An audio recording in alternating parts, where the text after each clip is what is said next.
Ahora vamos a hablar de la lesión renal aguda. Les dejo literatura para que profundicen en el tema. Vamos a hablar de la definición y cómo se diagnostica. Entonces, en términos generales, la lesión renal aguda es una disminución súbita de la función renal. En términos clínicos se diagnostica con el aumento súbito de la creatinina sérica y o la disminución súbita del gasto urinario. Recuerden que es una condición común que es perjudicial y es potencialmente tratable. Incluso el deterioro leve de la función renal tiene consecuencias graves en los desenlaces de los pacientes. Recuerde que detectarla y manejarla tempranamente pues claramente mejora los desenlaces de los pacientes y el diagnóstico es realizado con los criterios Akin. Entonces, estos son los criterios Akin para el diagnóstico y la estadificación de la lesión renal aguda. Recuerden que estos salieron en el año 2012 y no han sido actualizados, siguen vigentes. Entonces, una lesión renal aguda, estadio 1 es aquella cuando la creatinina sérica aumenta mayor o igual a 0.3 miligramos por decilitro en 48 horas, o si la creatinina sérica aumentó de 1.5 a 1.9 veces el basal en 7 días previos, o si es que el gasto urinario se encuentra menor a 0.5 cc kilo hora por 6 a 12 horas. Será estadio 2 cuando la creatinina sérica aumente de 2 a 2.9 veces el basal o cuando el gasto urinario se encuentre por debajo de 0.5 cc kilo hora por más de 12 horas. Y un estadio 3 es aquel donde la creatinina sérica aumente mayor o igual a 4 miligramos por decilitro o aumentó 3 veces el basal o es necesario iniciar la terapia de reemplazo renal o en los menores de 18 años la tasa de filtración glomerular se encuentra por debajo de 35 cc minuto por 1.73 metros cuadrados.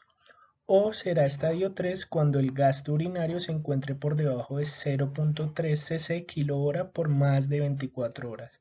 O cuando francamente el paciente se encuentre anúrico por más de 12 horas. Entonces vean la importancia de tener en cuenta los valores de creatinina sérica de las últimas 48 horas de los últimos 7 días si están disponibles y cuantificar muy juiciosamente el gasto urinario. En cuanto a definiciones, para tener claro, la enfermedad renal crónica es cuando los pacientes presentan un deterioro de la función renal por más de 3 meses, sea por una disminución de la tasa de filtración glomerular por debajo de 60 cc minuto o cuando tienen alteraciones estructurales o en los laboratorios de función renal por más de 3 meses.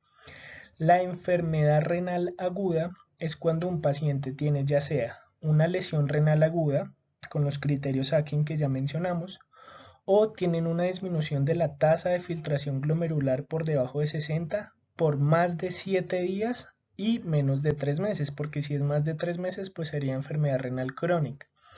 O si el paciente tiene una disminución de la tasa de filtración glomerular mayor o igual al 35%, o hubo un incremento de la creatinina sérica más del 50% por más de 7 días y menos de 3 meses. Y la lesión renal aguda claramente está por los criterios aquí. No se les olvide, enfermedad renal crónica, enfermedad renal aguda que puede ser diagnosticada por 1, 2, 3 y 4 criterios y la lesión renal aguda. Este es en términos generales el modelo conceptual de la lesión renal aguda. Un paciente puede estar con una función renal totalmente normal o estar en un riesgo incrementado de presentar deterioro de la función renal. Cuando ya hay un daño, una lesión en el parénquima renal, disminuye la función renal aumentando la creatinina sérica, disminuyendo el gasto urinario, disminuyendo la tasa de filtración glomerular. Cuando disminuye considerablemente y es muy grande el deterioro, se genera falla renal con un daño extenso en el parénquima renal y los desenlaces claramente serán las complicaciones que ya veremos y la muerte. Vamos a hablar de la epidemiología. Vean que del 10 al 15% de las admisiones hospitalarias pueden presentar una lesión renal aguda y vean que hasta la mitad de los pacientes en unidad de cuidado intensivo pueden presentar lesión renal aguda.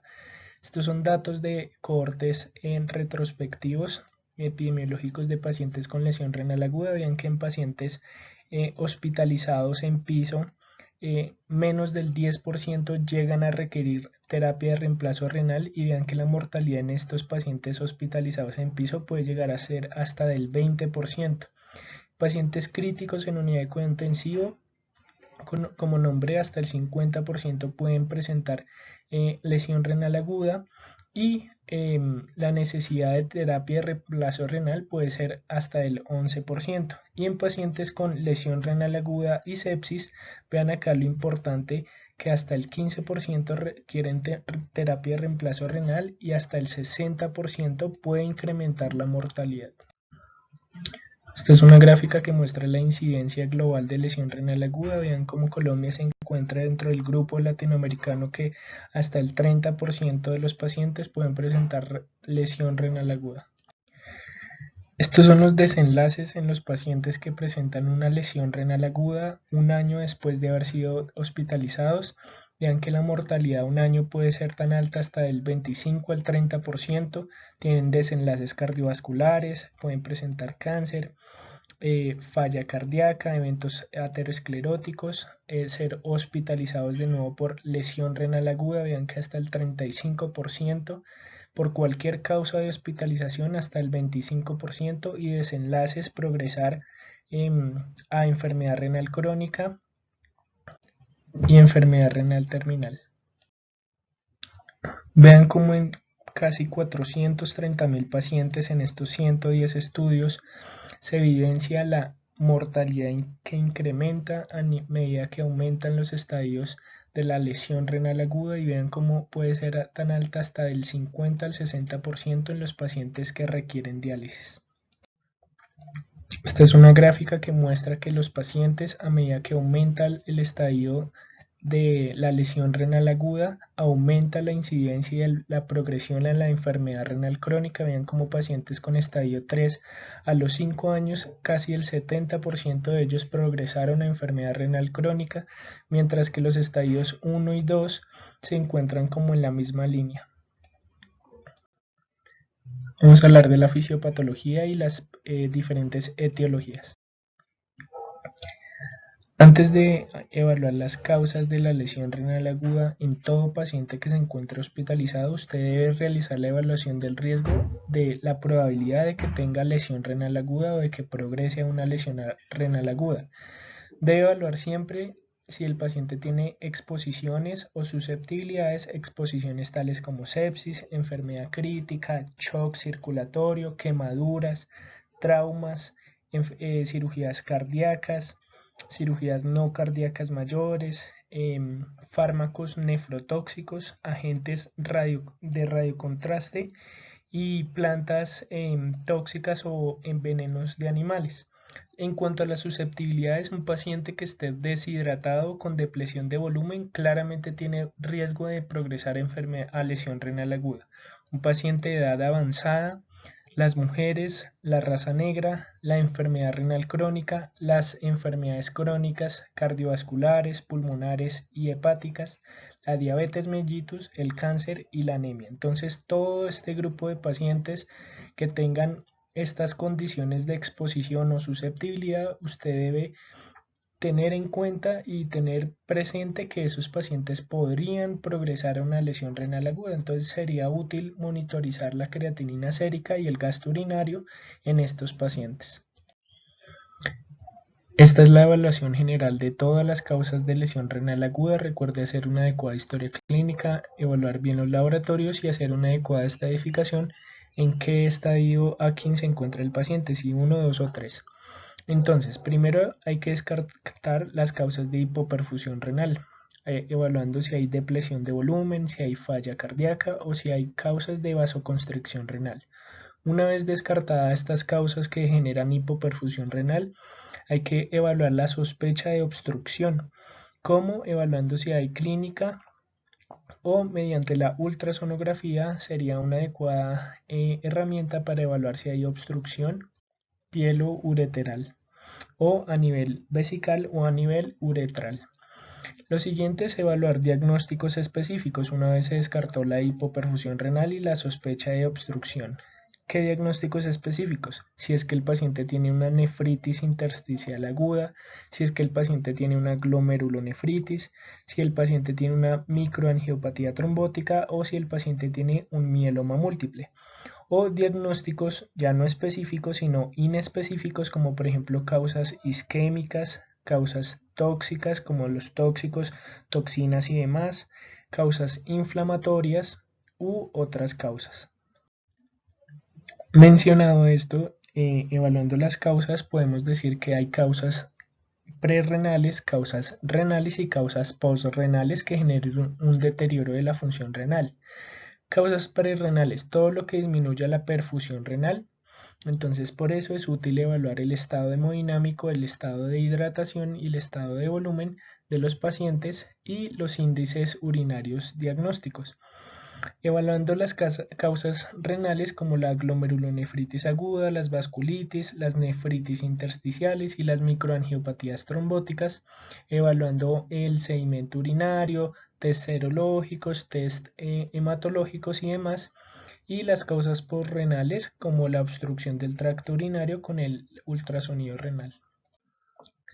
Ahora, ¿cómo hallar la causa de la hipoperfusión renal? Recuerden que puede estar dada por hipovolemia o por una disminución del gasto cardíaco. Causas de hipovolemia, los choques, choque hipovolémico, choque hemorrágico. Otras causas, pérdidas extracelulares de líquidos, diuréticos, diarrea, episodios eméticos, las quemaduras, la insuficiencia suprarrenal y las hemorragias. Causas de pérdidas a tercer espacio, la pancreatitis aguda, las quemaduras, el síndrome nefrótico, la malnutrición y la ascitis. Causas de oclusión de las arterias renales, es otra causa de lesión renal aguda prerrenal que genera hipoperfusión renal, que sea por una trombosis, que sea por émbolos, trauma o angioplastia. Ahora, las causas de hipoperfusión renal que se generan por una disminución del gasto cardíaco, principalmente los choques cardiogénicos y obstructivos. La insuficiencia cardíaca, debido al síndrome cardiorrenal tipo 1. Las arritmias supraventriculares como ventriculares, las bradicardias. La cardiopatía isquémica con los síndromes coronarios agudos, la enfermedad valvular, estenosis aórticas, insuficiencias aórticas y de las demás válvulas, la cardiomiopatía hipertensiva, una crisis hipertensiva con órgano blanco riñón y el cor pulmonar. Dentro de las causas de hipoperfusión renal por vasoconstricción renal se encuentran los diferentes tipos de choque, también la sepsis, algunos fármacos que generen vasoconstricción renal y el síndrome hepatorrenal. Y por último, la causa de vasodilatación periférica que genera hipoperfusión renal estará dada por fármacos principalmente antihipertensivos. La sepsis también puede generar vasodilatación periférica que genera hipoperfusión renal, la hipoxia y la hipercapnia. Mencionado ya las causas prerrenales de lesión renal aguda, vamos a hablar ahora de las causas renales. Pueden estar dadas por dos mecanismos: el trauma directo en el parénquima renal debido a un trauma abdominal cerrado o abierto, o por condiciones que generen una alteración en la nefrona, que generen una lesión del glomérulo, una lesión de los túbulos o de ambos. ¿Cuáles alteraciones pueden generar lesión glomerular o tubular?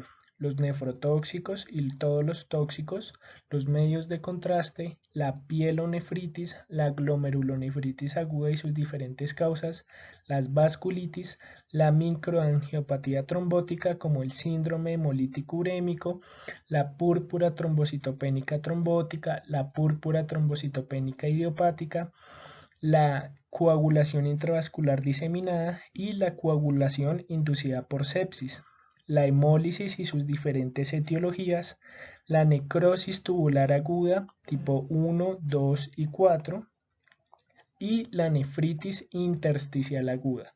el mieloma múltiple y las diferentes gamapatías monoclonales, el síndrome de lisis tumoral y la rhabdomiólisis.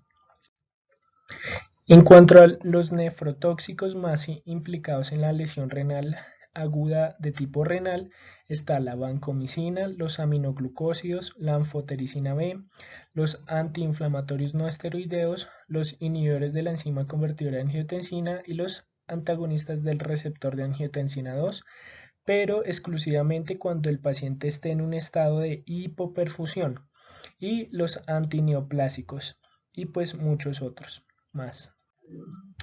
En cuanto a las causas postrenales, recuerden obstrucción del tracto urinario, entonces pueden estar dadas por obstrucción pielocalicial, por obstrucción ureteral, que sean por tumores, litiasis, compresión externa como las neoplasias retroperitoneales, las neoplasias pélvicas, los aneurismas aórticos, la obstrucción vesical por coágulos, por hiperplasia prostática benigna, por cáncer de próstata, por una neoplasia vesical o por una vejiga neurógena. La obstrucción uretral, por fimosis o por constricción, y la obstrucción de las sondas vesicales. Estos son laboratorios útiles e indicaciones clínicas que nos pueden hacer sospechar de una causa prerrenal y de una causa renal. Al observar en el uroanálisis un sedimento con cilindros hialinos, con una densidad mayor a 1020, con una osmolaridad urinaria aumentada por encima de 500, un sodio urinario bajo por debajo de 20, una fracción excretada de sodio menor al 1% y una relación BUN-creatinina por encima de 40:1, nos indica probablemente causas prerrenales. Las causas renales serán indicadas cuando observemos en un uroanálisis un sedimento anormal, con presencia de cilindros granulosos y células epiteliales, una densidad de aproximadamente 1010, una osmolaridad urinaria disminuida por debajo de 350, un sodio urinario aumentado por encima de 40, una fracción excretada de sodio por encima del 2% y una relación BUN-creatinina por debajo de 20:1. Les dejo esta tabla para que profundicen estos laboratorios. Les doy este tip clínico y es que hay algunas causas o ciertas causas de lesión renal aguda donde inicialmente hay una disminución en la excreción de sodio urinario, pero en etapas consecuentes o siguientes hay un aumento en la excreción de sodio urinario. Causas como cuáles: sepsis, radiocontraste, antiinflamatorios no esteroideos, rhabdomiólisis, obstrucción urinaria aguda y la glomerulonefritis. La explicación a esto es porque vean esta gráfica, en las etapas tempranas de estas condiciones hay una vasoconstricción en la arteriola aferente del glomérulo y por lo tanto se va a generar una disminución en la filtración glomerular con la consecuente disminución de la carga filtrada de sodio. Entonces los túbulos van a generar un mecanismo de compensación reabsorbiendo todo el sodio de lo poquito que ha sido filtrado y por eso en la excreción urinaria no hay tanto sodio. Pero vean que en etapas tardías hay necrosis tubular prominente. Si las células tubulares se encuentran necrosadas, pues no va a haber quien reabsorba el sodio que se filtró acá y por lo tanto va a aumentar la carga de sodio excretado en la orina y por eso es que tardíamente va a haber un aumento en la excreción de sodio. Cuando tengan pacientes con lesión renal aguda inducida por contraste, siempre tengan presente y sepan cuál es el medio de radiocontraste que se le ha sido administrado. Si son radiocontrastes de isosmolaridad, de baja osmolaridad o de alta osmolaridad. Tengan en cuenta que según estas revisiones, el diagnóstico en estas condiciones de lesión renal aguda por contraste se diagnostica cuando hay un aumento de la creatinina sérica no mayor o igual a 0.3 sino mayor o igual a 0.5 miligramos por decilitro o un aumento del 25% del basal en las 48 horas post contraste. Tengan en cuenta las indicaciones comunes para utilizar medios de contraste como son los diagnósticos y los tratamientos de enfermedades vasculares como la enfermedad coronaria, el tromboembolismo pulmonar, las malformaciones arteriovenosas, los aneurismas, las disecciones arteriales y los diferentes tipos de trombosis. Diagnosticar y estadificar diferentes enfermedades neoplásicas y lesiones en masa y el diagnóstico de condiciones inflamatorias o infecciosas como por ejemplo la esclerosis múltiple, la meningitis, pancreatitis y tuberculitis como algunos de sus ejemplos. Este es el mecanismo fisiopatológico propuesto para la lesión renal aguda inducida por contraste. Entonces, pacientes que se someten a procedimientos intravasculares de administración del medio de contraste van a tener dos mecanismos para la lesión renal. Uno, alteraciones en el flujo sanguíneo renal. Va a haber un aumento en la osmolaridad y la viscosidad sanguínea que genera por un lado trombosis microvascular y por otro lado va a haber un estado de vasoconstricción arteriolar, dado por una liberación de mediadores vasoconstrictores como la angiotensina y la endotelina, y va a haber una disminución en los mediadores vasodilatadores como el óxido nítrico y la prostaciclina, que va a generar a su vez esa vasoconstricción arteriolar, pues isquemia de la médula. Y por otro lado va a tener efectos nefrotóxicos. Va a haber, y esos efectos nefrotóxicos están dados por incremento en la viscosidad del líquido tubular y por otro lado una pérdida de la polaridad de las células tubulares. El aumento de la viscosidad del líquido tubular va a generar obstrucción tubular y por otro lado la pérdida de la polaridad va a generar apoptosis y necrosis de los túbulos renales y con un consecuente aumento en la excreción de sodio urinario con alteración del feedback túbulo-glomerular y esos efectos nefrotóxicos van a generar obstrucción tubular y lesión tubular con la necrosis tubular y por lo tanto la necrosis tubular, la trombosis microvascular y la isquemia de las nefronas va a generar por la alteración de la función renal. Entonces, en los pacientes en quienes es necesario realizar el procedimiento de administración de un medio de contraste, ustedes deben tener en cuenta cuáles son los factores de riesgo para presentar lesión renal aguda. ¿Cuáles son estos que se encuentran en esta tabla? Entonces, pacientes con enfermedad renal crónica previa, diabetes mellitus y nefropatía diabética, edad avanzada, fármacos nefrotóxicos, mieloma múltiple, estadios de disminución de la perfusión renal como deshidratación, falla cardíaca, inestabilidad hemodinámica y algunos factores de riesgo relacionados con el propio medio de contraste como aquellos que tienen una alta osmolaridad y los que son de administración intraarterial. Por lo tanto, vean que este algoritmo de esta revisión del New England nos dice que hay que determinar y hay que tener un protocolo de riesgo en estos pacientes. Clasificar al paciente si es de bajo o de alto riesgo. Será de alto riesgo si tiene alguna de estas condiciones de acá. A los de bajo riesgo se pueden utilizar medios de contraste de baja o isoosmolares y hay que suspender todos los nefrotóxicos. Y si el paciente es de alto riesgo y es necesario utilizar el medio de contraste, se requiere utilizar el medio isoosmolar o el medio de baja osmolaridad, ya que disminuyen la lesión renal aguda.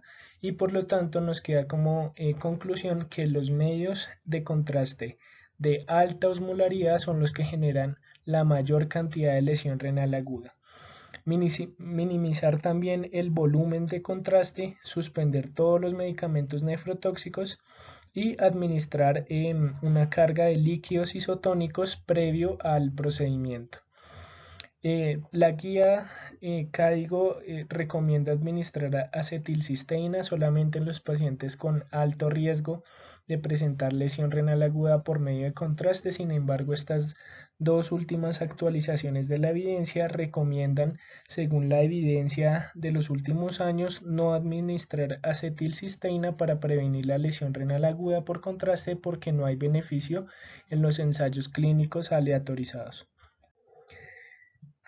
Esta revisión de Nature nos indica que la lesión renal aguda por trauma puede estar debida a un trauma renal directo y hay que saber cuál es el tipo de trauma que se generó, si es un trauma leve dado por una contusión renal o por una generación de un hematoma subcapsular o un trauma leve también dado por un hematoma perirrenal o una laceración de la corteza menor a 1 centímetro. Será un trauma moderado si hay una laceración de la corteza mayor a 1 centímetro. Trauma severo si hay una laceración que compromete toda la corteza renal, la médula y el sistema colector. Y también si compromete la arteria renal o la vena renal principal. Será muy severo si hay además inestabilidad hemodinámica y un trauma severo cuando hay abulsión del hilio renal.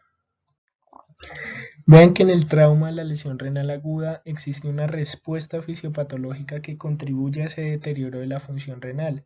Por un lado, el trauma genera alteración en la hemodinámica con hipoperfusión renal, pero también ese estado proinflamatorio activado genera una liberación de especies reactivas del oxígeno, con necrosis de los túbulos renales y por lo tanto el deterioro de la función renal.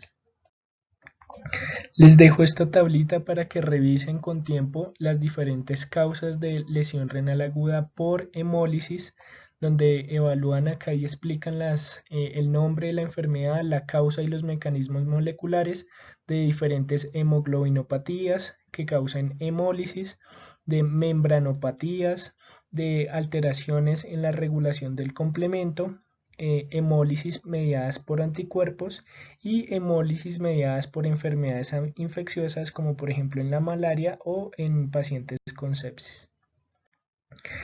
En cuanto a los mecanismos resumidos de la hemólisis y que generan toxicidad causando lesión renal aguda, están dados porque la hemólisis, mediante todo este proceso, debido a la hemólisis y liberación de la hemoglobina y generación de aptoglobina, va a generar por un lado disfunción endotelial, vasoconstricción, estrés oxidativo y efectos proinflamatorios que van a alterar el parénquima renal, afectando los glomérulos y los túbulos renales. Y por tanto, la hemólisis genera inflamación renal también. La ruptura de los grupos hemos y la hemólisis excesiva y crónica genera depósito de hierro en los túbulos renales.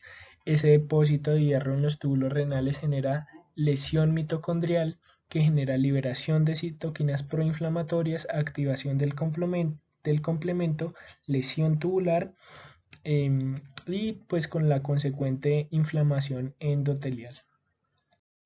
En cuanto a los mecanismos de la lesión renal aguda en el síndrome hepatorrenal, tengan en cuenta que en estos pacientes va a haber una alteración hemodinámica que está dada por la hipertensión portal que genera vasodilatación periférica, disminuye el gasto cardíaco, disminuye el volumen arterial efectivo. Esa alteración hemodinámica genera una disregulación neurohormonal que genera una activación del sistema renina-angiotensina, una activación del sistema nervioso simpático y una liberación de hormona antidiurética, que van a tener a su vez efectos sobre la función renal con vasoconstricción renal, retención de sodio y agua y también ascitis, que genera también sangrado gastrointestinal, sobreinfección bacteriana y peritonitis bacteriana, con la consecuente síndrome hepatorrenal. Estos son los criterios establecidos por el Club Internacional de la Ascitis propuestos en el año 2007 para el diagnóstico del síndrome hepatorrenal.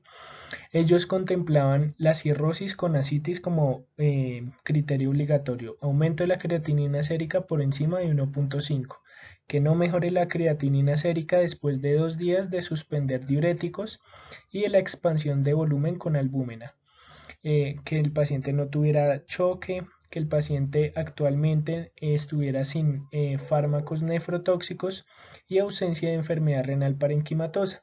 Sin embargo, en el año 2015 se actualizaron los criterios, donde el criterio sigue siendo una enfermedad hepática con la presencia de ascitis y el criterio de Akin estadio 2. o aumento 2 veces de la creatinina sérica. También el siguiente criterio es no mejorar la función renal después de 2 días de expansión volumétrica endovenosa con albúmina mínimo 1 gramo kilo día, con la suspensión de los diuréticos, ausencia de shock, ausencia de exposición a nefrotóxicos, ausencia de hematuria, ausencia de proteinuria y encontrar una ultrasonografía renal normal. Este es en términos generales el resumen del manejo del síndrome hepatorrenal y de la lesión renal aguda en pacientes con síndrome hepatorrenal. En términos generales es útil aquellos fármacos que generen venoconstricción del sistema esplácnico, como por ejemplo la terlipresina, dosis de 0.5 hasta 2 miligramos por vía endovenosa cada 4 a 6 horas, con incrementos graduales de la dosis. La vasopresina, dosis de 0.01 unidades minuto a 0.8 unidades minuto en infusión continua, manteniendo una adecuada presión arterial media. La noradrenalina, dosis de 0.5 hasta 3 miligramos hora en infusión continua. O la midodrina más la ocreotida a las dosis que se mencionan en la tabla. Les dejo esta tablita que resume las diferentes causas de rhabdomiólisis. Vean como el trauma, el ejercicio, la hipoxia muscular, defectos genéticos, las infecciones, cambios en la temperatura corporal, alteraciones electrolíticas y metabólicas, qué fármacos y qué toxinas pueden causar rhabdomiólisis, para que observen todas estas causas. Cuando existe rhabdomiólisis se va a generar una depresión de volumen por secuestración de líquidos en el espacio extracelular, va a generar hipercalemia, hiperfosfatemia e hipocalcemia, va a generar lesión por estrés oxidativo y peroxidación lipídica. Va a haber también activación del sistema renina-angiotensina, activación del sistema nervioso simpático, liberación de ADH, que todos estos mecanismos van a generar, por un lado, vasoconstricción renal, por otro lado, la mioglobina filtrada en el glomérulo va a generar un complejo de unión en las células tubulares que va a generar gránulos pigmentados y obstrucción de los túbulos distales. Y por otro lado, la mioglobina también va a generar lesión por oxidación y también depresión de ATP con isquemia, inflamación y lesión isquémica con necrosis de los túbulos proximales también. Y les dejo también esta tabla, esta perla clínica, que es para el manejo y el tratamiento y la prevención de los pacientes con rhabdomiólisis que inducen pues la lesión renal aguda. En cuanto a las complicaciones de la lesión renal aguda, se encuentran las alteraciones hidroelectrolíticas con la hipercalemia, la sobrecarga hídrica con congestión, acidosis metabólica por pérdida de bicarbonato renal, encefalopatía o neuropatía, coagulopatía, anemia y desenlaces o complicaciones cardiopulmonares como el síndrome cardiorenal tipo 2, es decir, falla cardíaca aguda por lesión renal aguda. También puede generar edema pulmonar y derrames pleurales. Vean que los pacientes con lesión renal aguda, debido a esa liberación de toxinas urémicas, a la alteración ácido-base, a la alteración electrolítica, a la inflamación, al estrés oxidativo y a la disfunción neurohormonal, pueden presentar demencia, trastornos neurocognitivos mayores a largo plazo, ataque cerebrovascular agudo a largo plazo, encefalopatía urémica, a nivel cardíaco, falla cardíaca aguda, arritmias y enfermedad coronaria o isquémica cardíaca, lesión pulmonar aguda con SDRA o edema pulmonar, alteraciones hepáticas, alteraciones en la síntesis de muchos componentes de macromoléculas a nivel del hígado, alteraciones en la microbiota intestinal, acumulación de toxinas urémicas en los intestinos y alteraciones en el sistema inmune. La lesión pulmonar en los pacientes con lesión renal aguda está dado por un lado la oliguria que genera la sobrecarga hídrica a nivel pulmonar con edema hidrostático, la disminución del gasto cardíaco y la vasoconstricción pulmonar. La uremia genera también permeabilidad vascular pulmonar con el edema hidrostático también, la liberación de citoquinas proinflamatorias y todo el estrés oxidativo y toda la cascada proinflamatoria que va a lesionar los neumocitos y los alvéolos.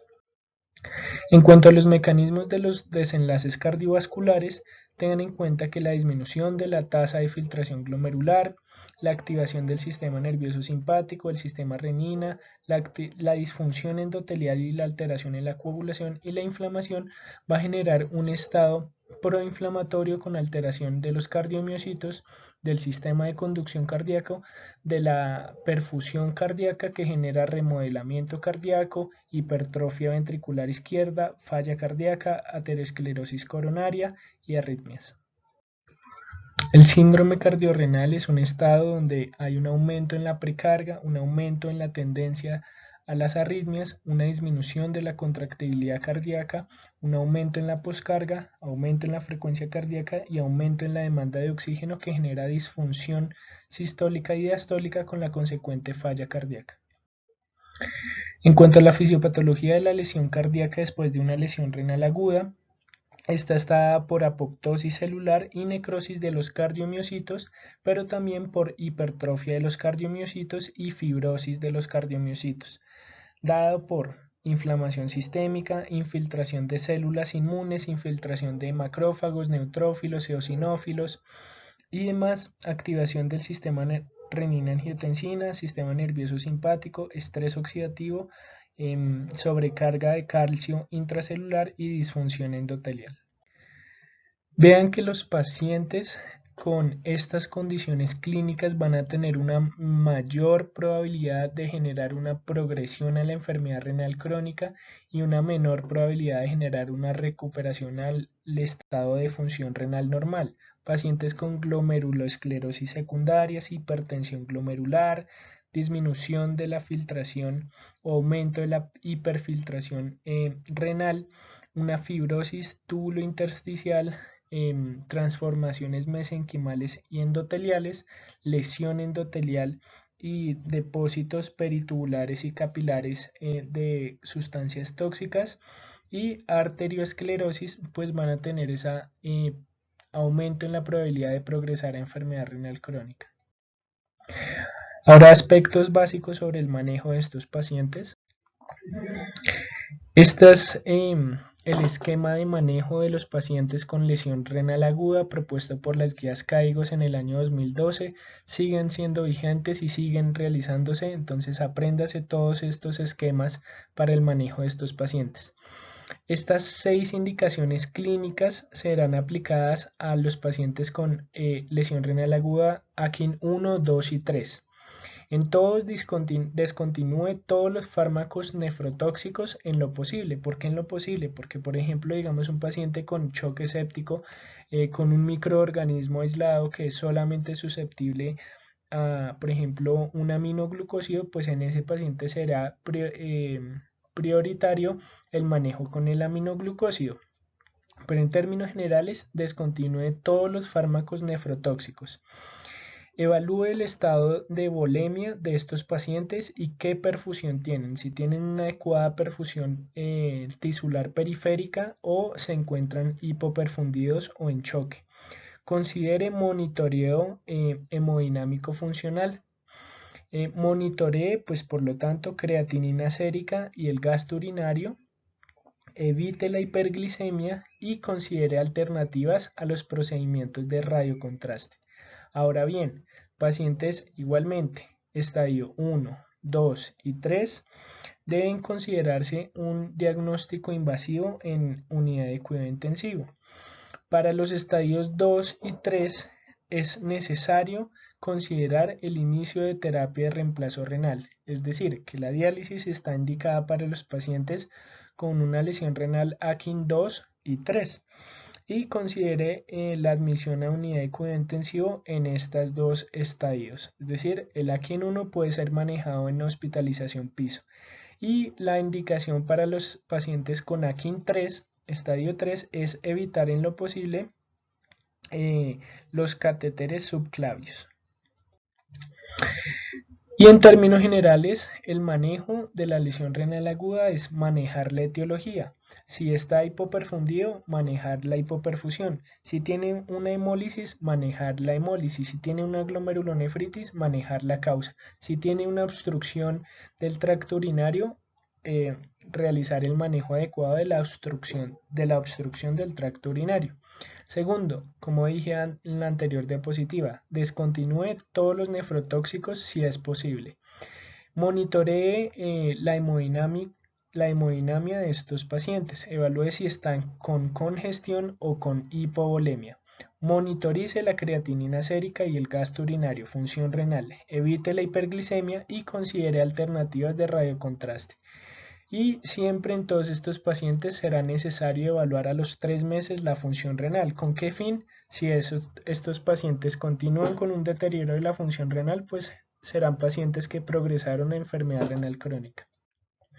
Esta es una gráfica que nos enseña a manejar los líquidos en los pacientes con lesión renal aguda. Es una revisión del CHEST del año 2019. Vean que los pacientes acá en la mitad son aquellos pacientes con lesión renal aguda que se encuentran euvolémicos, no están ni congestivos ni hipovolémicos. Los pacientes con lesión renal aguda hipovolémicos, vean que se benefician de cristaloides para el manejo de la hipovolemia y en algunos casos el manejo con albúmina si el paciente tiene hipoalbuminemia. Y vean que la solución salina isotónica en estos casos puede ser lesiva y puede causar daño en los pacientes con lesión renal aguda que se encuentran hipovolémicos. Por lo tanto, según esta revisión, será útil preferir los cristaloides en pacientes con lesión renal aguda e hipovolemia. Y claramente los coloides como dextranos gelatinas serán lesivos.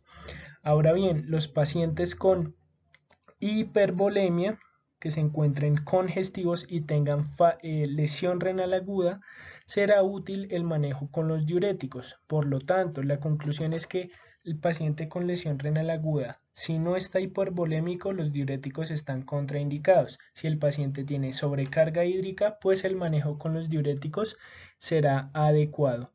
Evalúe adicionar más diuréticos de diferentes clases. Si no responden, considere la dosis, la frecuencia, la biodisponibilidad de cada diurético. Evalúe si es necesario infusión continua o bolos de diuréticos.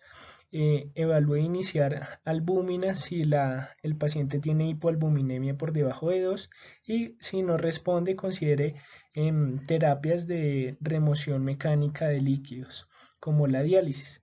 Y por último, los pacientes euvolémicos, no congestivos, no hipovolémicos, esté evaluándolos. Es decir, a ellos no les inicie ni líquidos a menos que tengan una clara causa de hipovolemia, pero tampoco les inicie diuréticos porque no se encuentran hipervolémicos. Entonces lo que nos dice la revisión es evalúe serialmente y a cada rato signos clínicos de hipoperfusión. Si el paciente no está hipoperfundido, descontinúe la administración de los líquidos. Si el paciente está con signos clínicos de hipoperfusión, pues considere la evaluación de la carga hídrica con cristaloides.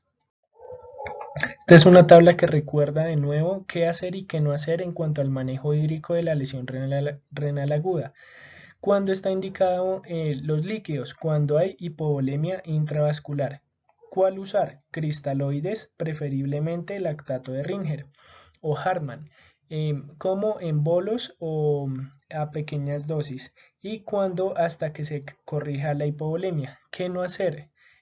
Administrar líquidos cuando hay oliguria sin hipovolemia. No utilizar los coloides, no utilizar altos volúmenes y no utilizar líquidos hasta que se resuelva la lesión renal aguda. Por lo tanto, no se les olvide, solamente líquidos en hipovolemia y hasta que se corrija la hipovolemia. La meta de la glicemia en estos pacientes será entre 110 a 150 en pacientes críticos. El consumo de ingestas calóricas, preferiblemente enteral, entre 20 a 30 kilocalorías kilo día, de 0.8 a 1 gramo kilo día de proteínas en pacientes que no estén catabolizando, de 1 a unos 5 gramos kilo día de proteínas en pacientes en terapia de reemplazo renal y 1.7 en aquellos pacientes hipercatabólicos o que tengan una terapia de reemplazo renal continua. Los diuréticos solo si hay congestión hídrica, no utilizar dopamina, dosis bajas, no es útil el fenoldopam y ni los péptidos natriuréticos. En cuanto a la terapia de reemplazo renal, estará indicada en aquellas condiciones que amenazan la vida, como la hipercalemia refractaria al manejo médico, la acidemia por acidosis metabólica refractaria, el edema pulmonar, complicaciones urémicas como pericarditis, hemorragias o encefalopatía, y en condiciones no emergentes como, por ejemplo, la sobrecarga hídrica refractaria o el control de solutos. Recuerden que se debe terminar hasta la recuperación de la función renal o no hay beneficio en las metas del tratamiento. Les dejo esta tablita para que nos indique cuáles son los catéteres y los tamaños según el peso del paciente y cuáles utilizar y en qué sitios se deben insertar. Otra indicación de la guía es iniciar tromboprofilaxis con heparinas de bajo peso molecular o heparinas no fraccionadas en los pacientes con bajo riesgo de sangrado y también en aquellos pacientes con terapia de reemplazo renal intermitente. En aquellos que tengan terapia de reemplazo renal continua, no se debe realizar la anticoagulación con heparinas de bajo peso molecular, sino con citrato regional o aquellos con riesgo de sangrado alto. Les dejo esta tabla que nos muestra las ventajas y las desventajas de las diferentes modalidades de terapias de reemplazo renal, cuáles utilizar, cuáles no, cuáles están contraindicadas y no. Y recuerden que por lo general los nefrólogos inician la terapia de reemplazo renal continua a dosis de 20 a 25 cc kilo hora.